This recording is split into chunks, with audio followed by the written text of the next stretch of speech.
Hey everybody. So I just got a collection of knowledge from the 80s here and beyond. I got a Smithsonian Collins Discovery World Atlas. This is from 2001. I have Funk and Wagnall's Hammond World Atlas. This is from 79, I believe. 1975. And then I have a book on Antarctica from the 80s. Reader's Digest Antarctica.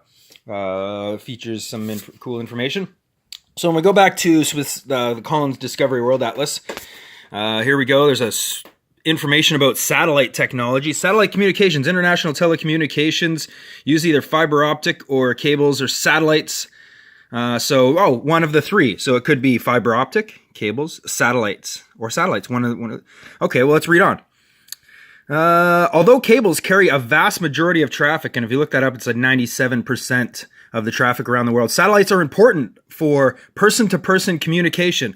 We all know how really well that works. If you've ever tried to use a quote-unquote satellite phone, that's just basic communication. It doesn't work. But anyway, there's an awesome picture here of our reality, featuring where all our supposed satellites are located, all fancily across the southern hemisphere.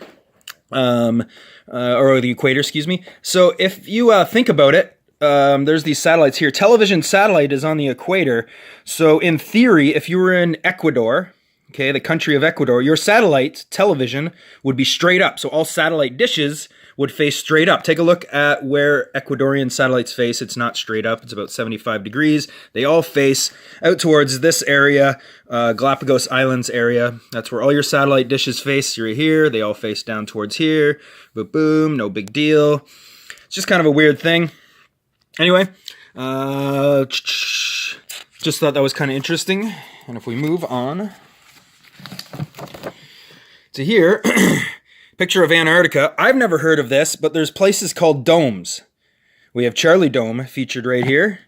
Hey, kitty cat. We have Valkyrie Dome. Okay, so we got all these places called dome. That's weird.